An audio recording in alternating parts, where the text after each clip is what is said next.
Good evening, dear ones. Let's discuss the next topic from the textbook, Methodology of Humanities and Academic Writing. We have already discussed the three topics. Now we will move on to the fourth topic, that is there a conflict or a big divide in the study of sciences and humanities? Or to put in another way, difference and similarities between humanities and science. So സയൻസും ഹ്യൂമാനിറ്റീസും തമ്മിൽ വലിയൊരു difference ഉണ്ടോ എന്നുള്ളതാണ് ചോദ്യം. So നമ്മൾ അല്ലേ അങ്ങനെ ഒരു ക്വസ്റ്റ്യൻ കിട്ടിയാൽ പാടില്ലേ, എന്താ ചെയ്യാൻ പാടില്ല, സയൻസും ഹ്യൂമാനിറ്റീസും എൻറ്റയർലി ഡിഫറെൻ്റ് ആണ് എന്ന് പറഞ്ഞിട്ട് നമ്മൾ എഴുതാൻ പാടില്ല. ഓഫ് കോഴ്സ് നമ്മൾ ആണെന്ന് പറയണം ഒരു പാരഗ്രാഫിൽ, അല്ല പിന്നെ എന്ത് ചെയ്യണം, അടുത്ത പാരഗ്രാഫ് ആകുമ്പോൾ നമ്മൾ അല്ല അത് എന്താണ് അത് മാത്രമായിരിക്കുന്നത് കൊണ്ട് അല്ല കാര്യമില്ല എന്നുള്ളതാണ് നമ്മുടെ ഇപ്പോഴത്തെ ആ ഒരു attitude. Today we welcome all the branches, even if it is a science branch, it really is open to history, literature, anything that can really help enrich that branch. So ആ ഒരു ബ്രാഞ്ചിന്റെ എൻറിച്ച്മെന്റിന് സഹായിക്കുന്ന ഏതൊരു ബ്രാഞ്ചും നമ്മൾ ഇപ്പോൾ വെൽക്കം ചെയ്യുന്നുണ്ട്. അതാണ് attitude. So ആദ്യം നമ്മൾ പറഞ്ഞു അല്ലെ തുടക്കത്തിൽ ഈ ഒരു കാര്യങ്ങൾ അല്ലെ, അതായത് അറിവ്, നമ്മൾ ആ നോളജിനെ അല്ലെ ഡിഫറെന്റ് ബ്രാഞ്ചസ് ആക്കി മാറ്റിയതാണ്. സോ അറിവ് അല്ലെ നോളജ് എന്തായിരുന്നു ആദ്യം അല്ലെ ഒരു ഒറ്റ ബ്രാഞ്ച് ആയിട്ട് നമ്മളിങ്ങനെ ഒറ്റ ആയിട്ടാണ് കണക്കാക്കിയത്. പിന്നെ അത് ഡിവൈഡ് ചെയ്ത് നമ്മൾ കാണാൻ തുടങ്ങി, ഡിവൈഡ് ചെയ്ത് അല്ലെ പഠിക്കാൻ തുടങ്ങി. ഇപ്പൊ നമ്മൾ പിന്നെ എന്ത് പറയാണ് അല്ലെ ആ ഒരു ഒന്നാണ് എന്നുള്ള രീതിയിലാണ് നമ്മൾ പറഞ്ഞു വരുന്നത്. കാരണം അല്ലെ സയൻസ് വെറും സയൻസ് ആയിട്ട് നിന്നത് കൊണ്ട് അതിന് അല്ലെ വലിയ ബെനിഫിറ്റ് ഉണ്ടാവില്ല. അത് അല്ലെ ഹ്യൂമാനിറ്റീസും ഒക്കെ ആയിട്ട് മിങ്കിൾ ചെയ്ത് മുന്നോട്ട് പോകുമ്പോഴേ അതിന്റെ മാക്സിമം ഫ്രൂട്ട് അല്ലെ സമൂഹത്തിലേക്ക് കിട്ടുള്ളൂ എന്നുള്ളതാണ്. സോ ഇത് നമ്മൾ മുമ്പേ പറഞ്ഞിട്ടുള്ളത് കൊണ്ട് നമുക്ക് ജസ്റ്റ് ഒന്ന് വായിച്ചു വരാം. എസ്സേ എന്നുള്ള രീതിയിൽ വരുന്നത് നിങ്ങൾ എന്ത് ചെയ്യുക, ടെക്സ്റ്റ് വേണമെങ്കിൽ വായിച്ചു കൊള്ളുക, എന്നിട്ട് ഇത് പഠിക്കുക വൃത്തിയായിട്ട്.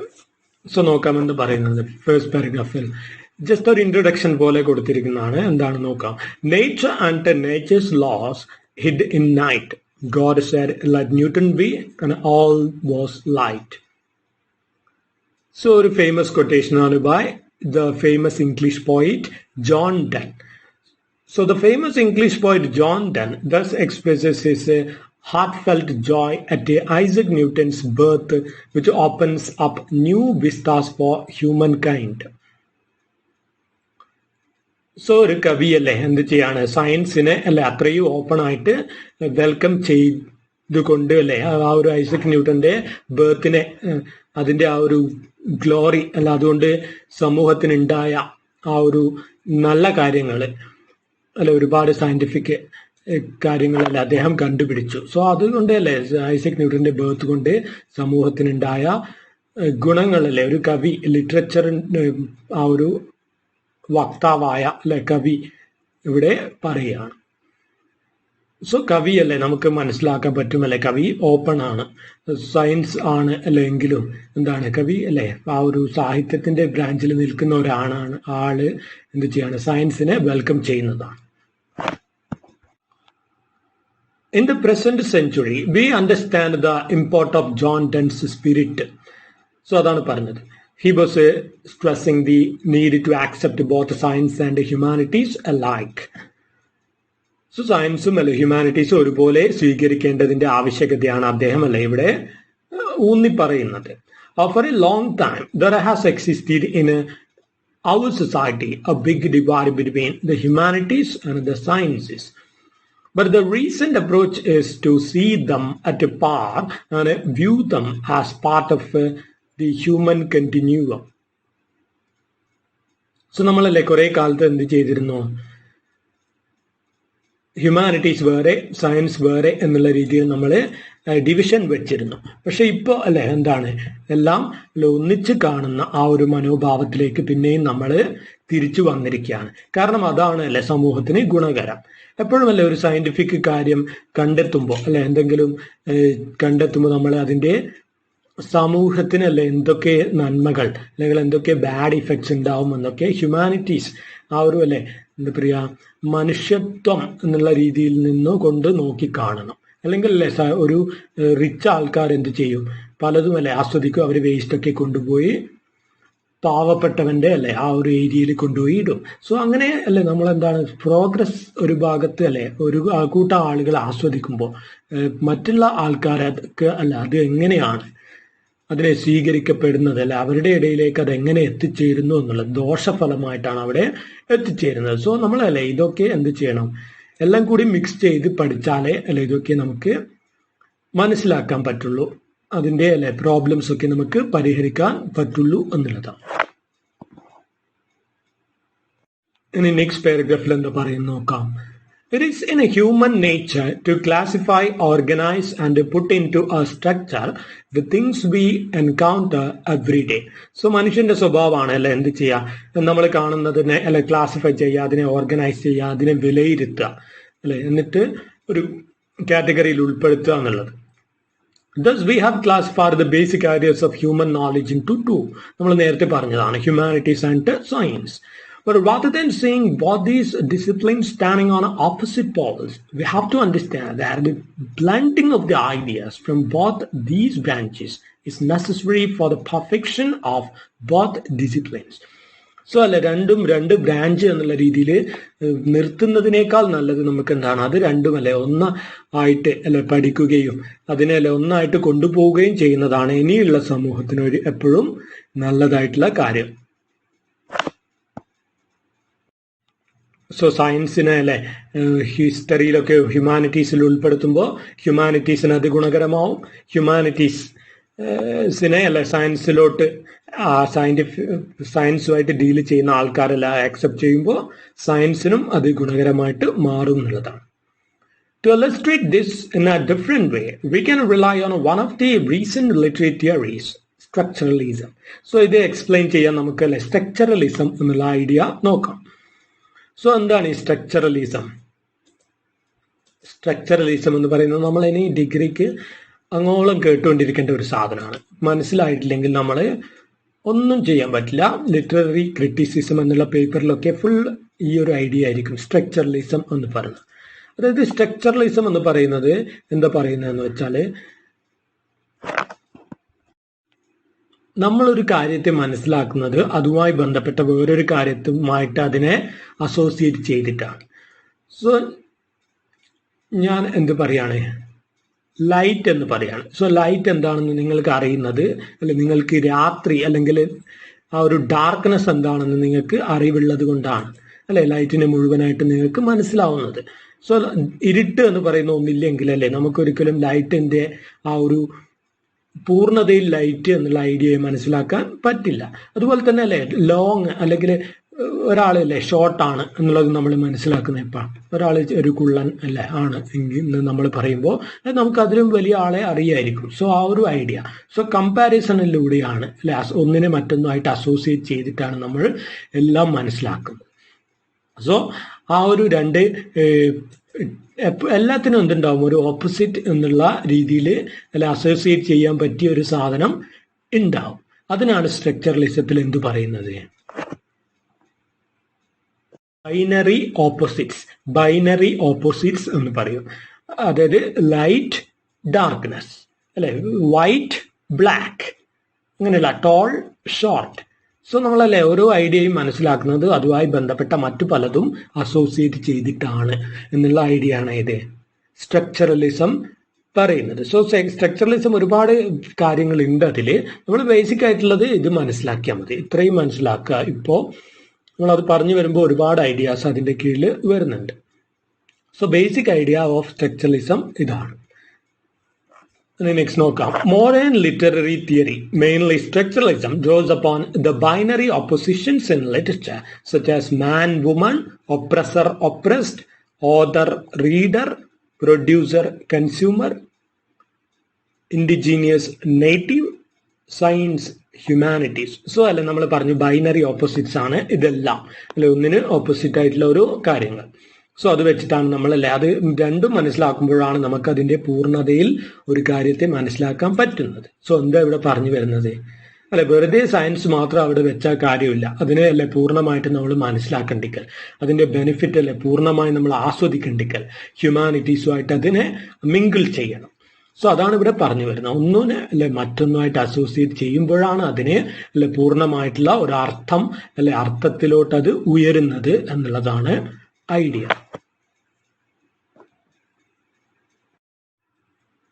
Structuralism claims that things cannot be understood in isolation. So കാര്യങ്ങളെ അല്ലെ ഒറ്റയ്ക്ക് മനസ്സിലാക്കാൻ അല്ലെ നമുക്ക് പറ്റില്ല എന്നാണ് സ്ട്രക്ചറലിസം പറയുന്നത്. അതായത് നമ്മൾ പറഞ്ഞു അല്ലെ ടോൾ എന്താണെന്ന്. എല്ലാവരും ഒരേ നീളമാണെങ്കിൽ അല്ലെ ലോകത്ത് എല്ലാവരും ഒരേ ഹൈറ്റ് ആണെങ്കിൽ നമ്മൾ ഷോർട്ട് എന്താണെന്ന് നമുക്ക് പറഞ്ഞാൽ അല്ലെ മനസ്സിലാവില്ല. സോ അതുമായിട്ടല്ല അസോസിയേറ്റ് ചെയ്തിട്ടാണ് നമ്മൾ ഒരാൾ ടോൾ ആണോ ഷോർട്ട് ആണോ എന്നൊക്കെ പറയുന്നത്, അല്ലെ ബിഗ് ആണോ സ്മോൾ ആണോ എന്നുള്ളതൊക്കെ. Things have to be seen in the context of the larger structures they are part of. So കാര്യങ്ങൾ നമ്മളല്ലേ അതിൻ്റെ വിശാലതയിലല്ലേ നോക്കി കാണണം എന്നുള്ളതാണ്. ഒരു കാര്യമല്ലേ ഒരു എന്താണെങ്കിലും അതുമായിട്ട് അസോസിയേറ്റ് ചെയ്യപ്പെട്ടിട്ടുള്ള പലതും ഉണ്ടാവും. അതിനൊക്കെ മനസ്സിലാക്കുമ്പോഴാണ് ആ ഒരു അല്ലെ ബാക്ക്ഗ്രൗണ്ട് മനസ്സിലാക്കുമ്പോഴാണ് നമ്മൾ അതിനെ പൂർണ്ണമായിട്ട് മനസ്സിലാക്കുന്നത് എന്നുള്ളതാണ്. For example, in order to understand the real nature of light, we have to understand what is darkness. So, ലൈറ്റിനെ അറിയാൻ നമ്മൾ ഇരുട്ട് എന്താണെന്ന് അറിയണം. So, to understand the binary opposite of science, we need the help of humanities. So, സയൻസിനെ അറിയാൻ നമ്മളല്ലേ പൂർണ്ണമായിട്ട് അറിയാൻ ഹ്യൂമാനിറ്റീസും വേണം എന്നുള്ളതാണ്. സോ നമ്മളിവിടെ ക്വസ്റ്റ്യൻ എന്താണ്, ചോദ്യം ഇവിടെ അല്ലെ സയൻസും ഹ്യൂമാനിറ്റീസും തമ്മിൽ ഡിഫറൻസ് ഉണ്ടോ എന്നൊക്കെ ഉള്ളതാണ് ചോദ്യം. സോ ഡിഫറൻസ് ഒക്കെ ഉണ്ട് അല്ലെ, നമ്മൾ ബട്ട് എന്താണ് അത് രണ്ടും ഒന്നിച്ചു കൊണ്ടുപോകുന്നതാണ് നല്ലത് എന്നാണ് നമ്മൾ ഈ ആൻസറിലൂടെ പറഞ്ഞു വരേണ്ടത്. സോ അതാണ് നമ്മൾ ചെയ്യുന്നത്. A blending of the understandings from both of these branches will lead us to a better future. So നമ്മൾ പറഞ്ഞല്ലോ ഒരു ബെറ്റർ ഫ്യൂച്ചറിന് ഇത് രണ്ടിന്റെയും ഒന്നിച്ചു പോകല് ആണ് ആവശ്യം. Dr. S. Radhakrishnan vehemently argued for the convergence of all branches of knowledge for the betterment of human life. So Dr. S. Radhakrishnan വളരെ vehemently അല്ലെ വളരെ തീക്ഷ്ണമായിട്ട് അല്ലെ ഉറപ്പിച്ചു പറഞ്ഞിട്ടുണ്ട് ഇത് രണ്ടുമല്ല എന്താണ്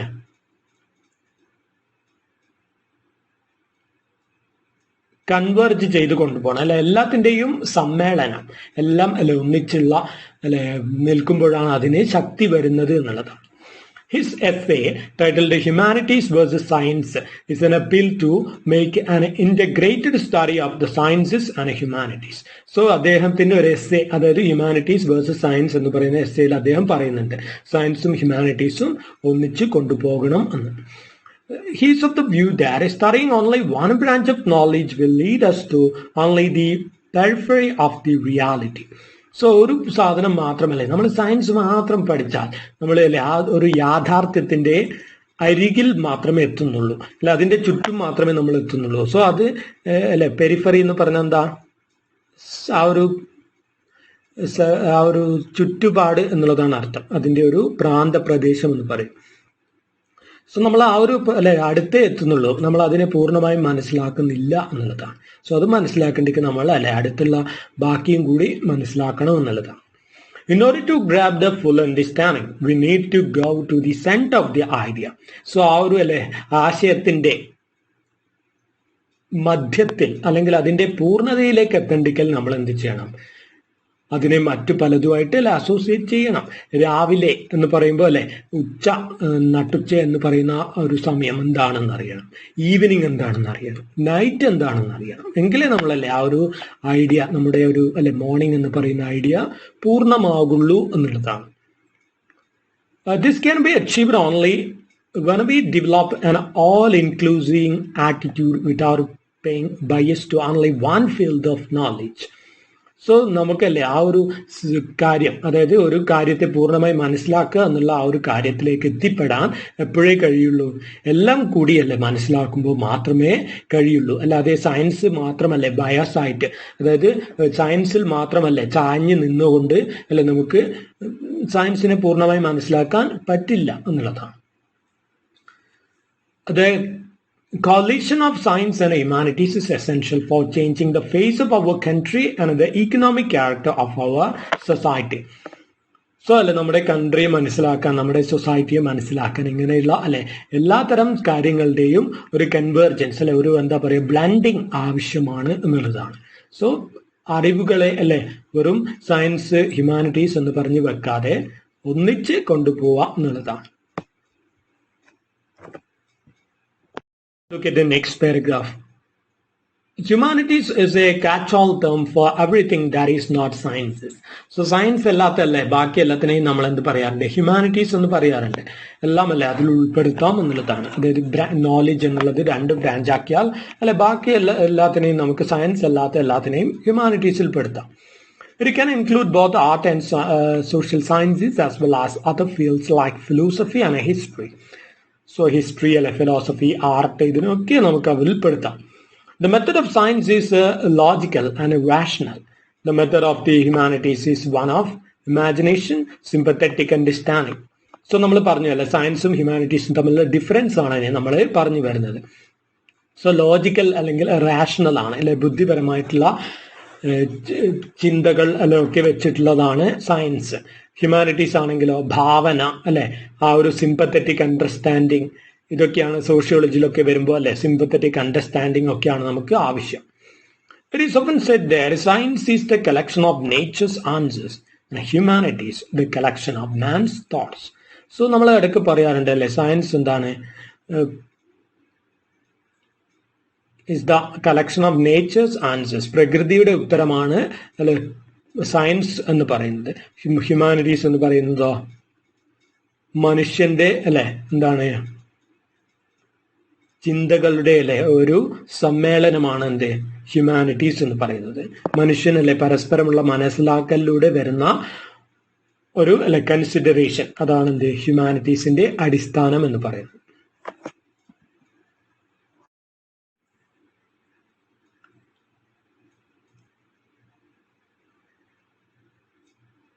But science should be tempered with the ideas of humanities and humanities should be tempered with the ideas of science. So നമ്മൾ പറഞ്ഞല്ലേ സയൻസ് ഹ്യൂമാനിറ്റീസുമായിട്ടും ഹ്യൂമാനിറ്റീസ് സയൻസുമായിട്ടും ബ്ലെൻഡ് ചെയ്യണം. The blind saga of scientific progress without the consideration of humanities will lead us ahead but to destruction. അല്ലെ so എന്താണ് science മാത്രമല്ലേ ആ ഒരു scientific പ്രോഗ്രസ്സിലൂടെ പോയി മനുഷ്യത്വം അല്ലെങ്കിൽ മനുഷ്യരാശിയെ പറ്റി ചിന്തിക്കാതെ അല്ലെ നമ്മൾ വെറും സയന്റിഫിക് മൈൻഡായിട്ട് പോയാൽ അല്ലെ നമുക്ക് ഈ ലോകം ഉണ്ടാവില്ല. ഒരുപാട് മനുഷ്യന്മാരല്ലേ സഫർ ചെയ്യുന്നത് നമ്മൾ കാണാതെ പോകും എന്നുള്ളതാണ്. അല്ലെ സയൻസിന്റെ ബെനിഫിറ്റ്സ് ആസ്വദിക്കുന്നത് പലപ്പോഴും അല്ലെ ഒട്ടുമിക്ക സമയത്തും അത് റിച്ച് ആയ ആൾക്കാരായിരിക്കും. സോ പാവപ്പെട്ടവര് അല്ലെ ഈ വേസ്റ്റ് ഒക്കെ കൊണ്ടുപോയിട്ട് അല്ലെ അവന്റെ വീടിന്റെ അടുത്തായിരിക്കും കുന്നുകൂട്ടിയിടുക. റിച്ച് ആൾക്കാരല്ലേ എന്ത് ചെയ്യും, അതൊക്കെ ആസ്വദിക്കും എന്നുള്ളതാണ്. This is what the English writer George Orwell says in his essay What is Science? So George Orwell അദ്ദേഹത്തിന്റെ എസ്സേ, അതായത് എന്താണ് സയൻസ് എന്ന് പറയുന്ന ഒരു എസ്സേ, വാട്ട് ഈസ് സയൻസ് എന്ന് പറയുന്ന എസ്സേയിൽ അദ്ദേഹം ഈ കാര്യമാണ് പറയുന്നത്. അതായത് സയൻസ് ബ്ലൈൻഡ് ആയിട്ട് പോകാൻ പാടില്ല. സോ അല്ലെ മനുഷ്യന്റെ അവസ്ഥയും അതിനെയൊക്കെ കണ്ട് അല്ലെ ഹ്യൂമാനിറ്റീസിന്റെ ആ ഒരു ടച്ചോട് കൂടിയല്ലേ വേണം സയൻസ് പോവാൻ എന്നുള്ളതാണ്. Orwell argues vehemently for scientific education rooted in the humanities. So ഹ്യൂമാനിറ്റീസിൽ അധിഷ്ഠിതമായ ഒരു ശാസ്ത്ര പഠനത്തിലാണ് അദ്ദേഹം വിശ്വസിക്കുന്നത്. He says there are scientific progress without minding the humanitarian aspects of life will hamper our life. So നമ്മൾ പറഞ്ഞു അല്ലെ സോ മനുഷ്യത്വ പരിഗണനയില്ലാത്ത ഒരു അല്ലെ സയൻസിന്റെ പുരോഗതി നമ്മളെ എന്ത് ചെയ്യും, ഹാനിയിലേക്ക് നയിക്കും അല്ലെ നമ്മുടെ ദോഷഫലങ്ങളിലേക്ക് നയിക്കും എന്നതാണ്. For example, in the cities, the mass of waste materials has increased rapidly as a result of scientific growth. So, scientific growth കാരണം നമ്മൾ അല്ലെ സിറ്റീസിൽ എന്താണ് വേസ്റ്റ് അല്ലെ അടിഞ്ഞു കൂടുകയാണ്.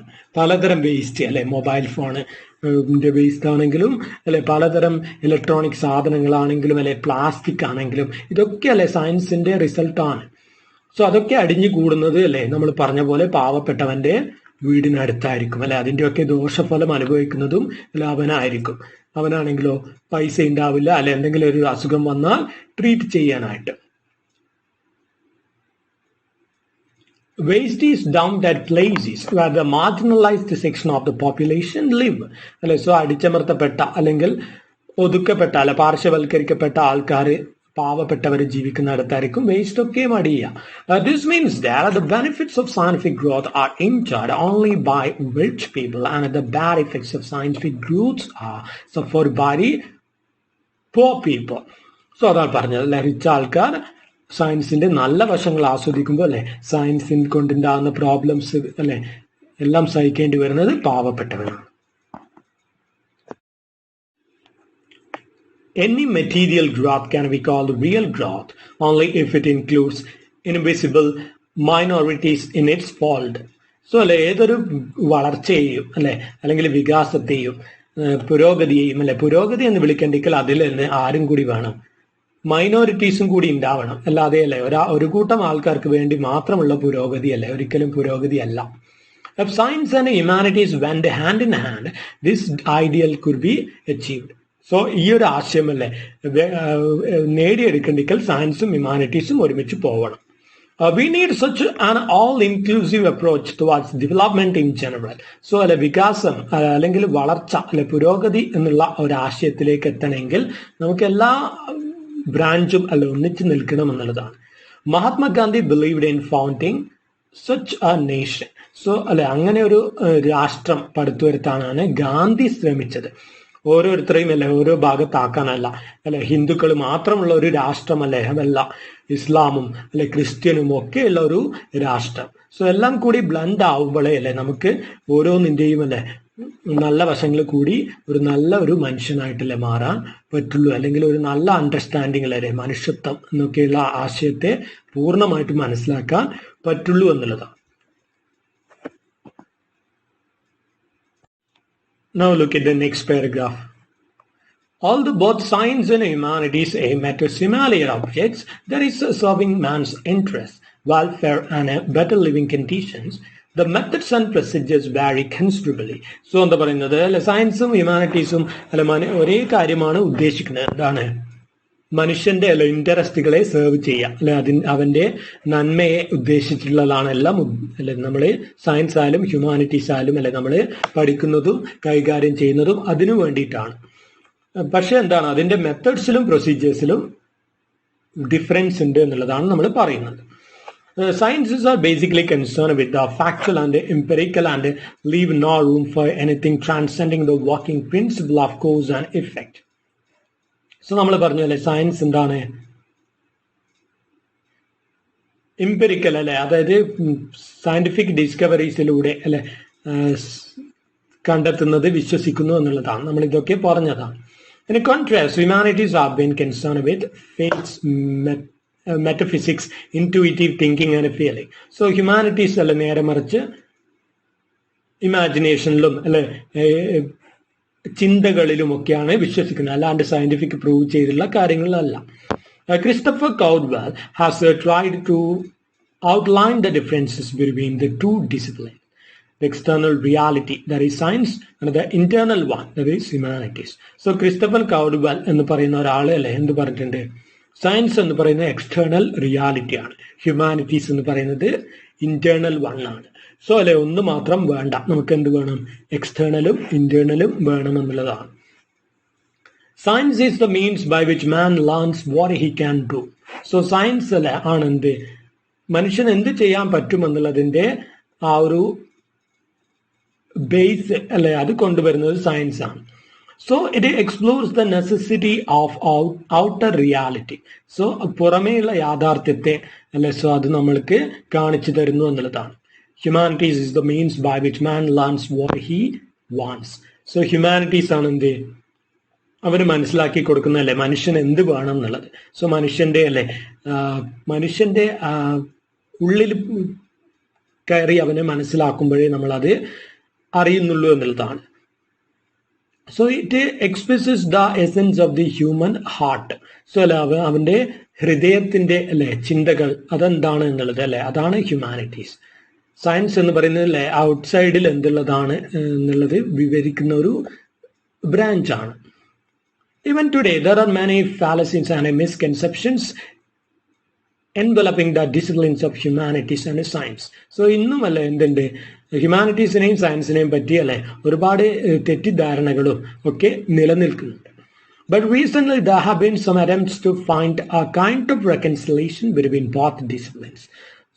ബട്ട് റീസെന്റ് ആയിട്ടല്ലേ നമ്മൾ എന്ത് ചെയ്യുന്നുണ്ട്, രണ്ടും കൂടിയല്ലേ ഒരുമിച്ച് കൊണ്ടുപോയി പഠിക്കുക എന്നുള്ള ആ ഒരു ആറ്റിറ്റ്യൂഡിലോട്ട് നമ്മൾ വന്നിട്ടുണ്ട്. Now the history of the relationship between science and humanities has taken a new turn. So അല്ലെ നമ്മൾ ഇന്നൊരു പുതിയ ടേണിലെത്തി നിൽക്കുകയാണ്, സയൻസും ഹ്യൂമാനിറ്റീസും ഒരുമിച്ച് പഠിക്കുന്ന ഒരു ടേമിലേക്ക്. We have to understand that there is no pure science itself divorced from human values. അല്ലെ പ്യുവർ സയൻസ് എന്ന് പറയുന്ന ഒന്നില്ല എന്ന് നമുക്ക് ഇന്ന് പറയാൻ പറ്റും. അല്ലെ എന്താണ്, ഹ്യൂമൻ വാല്യൂസിനെ അല്ലെ നോക്കാതെ ഉള്ള ഒരു പ്യുവർ സയൻസും ഇല്ല.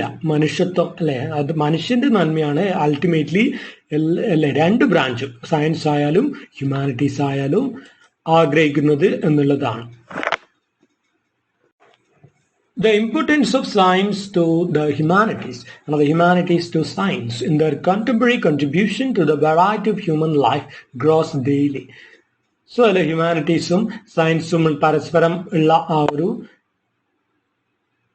ബ്ലെൻഡിങ് ചെയ്ത് അല്ല അതിനെ മനസ്സിലാക്കേണ്ട ആവശ്യകത അത് നമ്മൾ ഇന്ന് ഒരുപാട് ഡിസ്കസ് ചെയ്യുന്നുണ്ട് എന്നുള്ളതാണ്. അത് അല്ല ദിവസം തോറും അതിന്റെ ആവശ്യകത കൂടി വരുന്നേ ഉള്ളൂ. The need for men familiar with both is imperative. So അല്ലെ രണ്ടും മനസ്സിലാക്കുന്നവരെ ആണ് നമുക്ക് അല്ലെ ഇന്നത്തെ സമൂഹത്തിന് ആവശ്യം, അല്ലാണ്ട് വെറും ഒരു സയന്റിഫിക് മൈൻഡുള്ള ഒരാളെ അല്ല നമുക്ക് ആവശ്യം എന്നുള്ളതാണ്, അല്ലെങ്കിൽ വെറും ഒരു ഹ്യൂമാനിറ്റീസ് മൈൻഡുള്ളവരെ അല്ല നമുക്ക് ആവശ്യം. As Lewis Mumford says. So ഇനി ലൂയിസ് മൊംഫർട്ട് എന്ന് പറയുന്ന ഒരാൾ പറയാണ്, എന്താ പറയുന്നത്, The humanities and science are not in inherent conflict, but have become separated in the 20th century. So എന്താണ്, ഹ്യൂമാനിറ്റീസും സയൻസും അല്ലെ അടിപിടിയിൽ കഴിയുന്ന രണ്ട് ബ്രാഞ്ചൊന്നും അല്ല, എന്താണ് പക്ഷെ അല്ലെ 20th സെഞ്ചുറിയിൽ അത് രണ്ട് ബ്രാഞ്ചായിട്ട് നമ്മൾ കൺസിഡർ ചെയ്യുന്നു എന്നേ ഉള്ളൂ. Now their essential unity must be re-emphasized so that 20th century multiplicity may become 20th century unity. So അല്ലെ 20th സെഞ്ചുറിയിലെ ആ ഒരു നാനാത്വം അല്ലെ അത് ഒരു ഏകത്വത്തിലേക്ക് വരണമെങ്കിൽ നമ്മൾ അതിനെയൊക്കെ ബ്ലെൻഡ് ചെയ്ത് കൊണ്ടുപോകണം എന്നുള്ളതാണ്. നമ്മളല്ലേ 21st സെഞ്ചുറിയിൽ എത്തിയിട്ടുണ്ട്. സോ അല്ലെ ആ ഒരു ബ്രാഞ്ചിങ് ഔട്ട് അല്ലെ അത് നമുക്കിനി ആവശ്യമില്ല എന്നുള്ളതാണ്. നമ്മളല്ലേ പഠിക്കാനുള്ള സൗകര്യത്തിന് വേണ്ടി മാത്രമാണ് സയൻസ് എന്നും ഹ്യൂമാനിറ്റീസ് എന്നൊക്കെ ഇപ്പോൾ പേര് കൊടുക്കുന്നത് എന്നുള്ള ഒരു കാര്യം ഓർമ്മിക്കുക. ലാസ്റ്റ് പാരഗ്രാഫിൽ എന്താ പറയുന്നത് നോക്കാം. The phrase knowledge is power was coined several centuries ago by Francis Bacon and until today has not lost any of its validity. So knowledge is power എന്നുള്ളത് ഫ്രാൻസിസ് ബേക്കൺ എന്ന് പറയുന്ന ഒരു ഇംഗ്ലീഷിലെ അല്ലെ ഒരു ഇംഗ്ലീഷ് റൈറ്റർ ആണ്, ഒരു essayist ആണ്. അതായത് എസ്സേ എഴുതുന്ന ഫേമസ് ആയിട്ട് എസ്സേകളാണ് അദ്ദേഹം ഒരുപാട് എഴുതിയിട്ടുള്ളത്, ഒരുപാട് എസ്സേസ് എഴുതിയിട്ടുള്ള ഒരാളാണ്. സോ അദ്ദേഹം അല്ലെ എന്താണ് ആ ഒരു അല്ലെ അറിവാണ് ശക്തി എന്ന് പറഞ്ഞിട്ടുണ്ട്. സോ അല്ലെ എല്ലാം അറിയുന്നവനാണ് അല്ലെ ഏറ്റവും ശക്തിയുള്ളവൻ എന്നുള്ളതാണ് നമ്മൾ മനസ്സിലാക്കുന്നത്. In the knowledge-based society we live in today, it has widely come to be accepted. But we have to expand the idea of this saying with the understanding of another saying, that is, union is strength. So അല്ലെ നമ്മൾ ഇന്ന് പറയുമ്പോൾ അല്ലെ Francis bacon 500 വർഷം മുമ്പേ പറഞ്ഞൊരു കാര്യമാണ്. ഇന്ന് പറയുമ്പോൾ അല്ലെ നമുക്ക് എന്തും കൂടി പറയേണ്ടി വരും. യൂണിയൻ ഈസ് സ്ട്രെങ്ത് എന്ന് അല്ലെ അറിവിന്റെ കാര്യത്തിൽ പറയേണ്ടി വരും. എല്ലാ അറിവുകളും അല്ലെ അറിയുന്ന ഒരാള് അത് അല്ലെ ഇന്നത്തെ സമൂഹത്തിൽ ഏറ്റവും കൂടുതൽ അവന് ബെനിഫിറ്റ് ഉണ്ടാക്കാൻ പറ്റുമെന്നുള്ളതാണ്. It is a famous phrase which represents the power or strength of unity. So unity അല്ലെ ഒന്നായി നിൽക്കുക അല്ലെങ്കിൽ ഒന്നിച്ചു പോവുക എന്നുള്ളതിന്റെ ആവശ്യകത മനസ്സിലാക്കി തരുന്ന ഒരു സെയിങ് ആണ് അല്ലെ ഒരു കോട്ടാണ് അത് ഇത് യൂണിയനെ സ്ട്രെങ്ത് എന്ന് പറയുന്നത്. So we need to unite the understandings of both science, humanities for expanding the horizon of our world, our perspectives. So നമ്മുടെ അല്ലെ കാഴ്ചപ്പാടുകളുടെ ആ ഒരു വ്യാപ്തി അത് വർദ്ധിപ്പിക്കണമെങ്കിൽ നമുക്ക് അല്ലെ എല്ലാത്തിന്റെയും ബ്ലെൻഡിങ് ആണ് വേണ്ടത്. So we shouldn't forget that in the present world, if united we can stand firm, but if divided we will fall for sure. So അല്ലെ ഇന്നത്തെ ലോകത്ത് നമ്മളല്ലേ അടി കഴിഞ്ഞ് അതായത് അടി ഉണ്ടാക്കിയല്ലേ ഓരോ ഭാഗത്ത് പോയാൽ അത് അല്ലെ മിസ്യൂസ് ചെയ്ത് ആളുകൾ നമ്മളെ അല്ലെ, അതായത് ഇന്ത്യയുടെ അവസ്ഥ തന്നെ എടുത്താൽ മതി അല്ലെ. ബ്രിട്ടീഷുകാർ നമ്മുടെ ഇന്ത്യയെ എങ്ങനെയാണ് കീഴടക്കിയത് അല്ലെ. അതായത് പലതരത്തിൽ പല അടിയും പിടിയുമായിട്ടല്ലേ ഓരോ ഭാഗത്ത് ഇന്ത്യയിലെ ആൾക്കാർ കഴിഞ്ഞ അല്ലെ ആ സാഹചര്യം മുതലെടുത്തിട്ടാണ്. സോ ഒരിക്കലും നമ്മളല്ലേ അങ്ങനെ ഒരു ഡിവൈഡ് ആറ്റിറ്റ്യൂഡ് ഉണ്ടാവരുത്. അല്ലെ വി ഷുഡ് തിങ്ക് അല്ലെ ടു യുണൈറ്റ് എന്നുള്ളതാണ്, അല്ലാതെ ഡിവൈഡ് ചെയ്യാൻ വേണ്ടിയിട്ടല്ല എന്നുള്ളതാണ്. സോ ആ ഒരു യൂണിറ്റി അതിലാണ് അല്ലെ ഇനിയുള്ള ലോകത്തിന്റെ ശക്തി കിടക്കുന്നത് എന്നുള്ളതാണ് നമ്മൾ പറയുന്നത്. സോ അത്രയാണ് ഈ ഒരു എസ് എ പറയുന്നത്. സോ എസ് എ എഴുതുമ്പോൾ ഞാൻ പറയാറുണ്ട് എപ്പോഴും ഏത് സബ്ജക്റ്റും ആയിക്കോട്ടെ, നമ്മൾ എന്ത് എസ് എയോ ആയിക്കോട്ടെ, കൊട്ടേഷൻ ഉൾപ്പെടുത്താൻ ശ്രദ്ധിക്കണം. കൊട്ടേഷൻ 1-2 കൊട്ടേഷൻ മിനിമം ഒരു എസ് എയിൽ ഉണ്ടാവണം. പിന്നെ തുടങ്ങുന്നതൊക്കെ നല്ല ഗ്രാൻഡ് ആയിട്ട് വേണം തുടങ്ങാനായിട്ട്, അവസാനിപ്പിക്കുന്നതും അതുപോലെ ആയിരിക്കണം. തുടക്കവും ഒടുക്കവുമുള്ള പാരഗ്രാഫ് ഉണ്ടല്ലോ, അത് വളരെ ഷോർട്ട് ആയിരിക്കണം എന്നുള്ളതാണ്. പിന്നെ ഒരു എസ് എഴുതുമ്പോൾ അതൊരു 5 പാരഗ്രാഫ് ആക്കിയിട്ട് അറേഞ്ച് ചെയ്യുന്നതാണ് നല്ലത്. സോ ഇത്രയും കാര്യങ്ങൾ ശ്രദ്ധിക്കുക. That's all for today, and we will meet again in the next class with a new topic.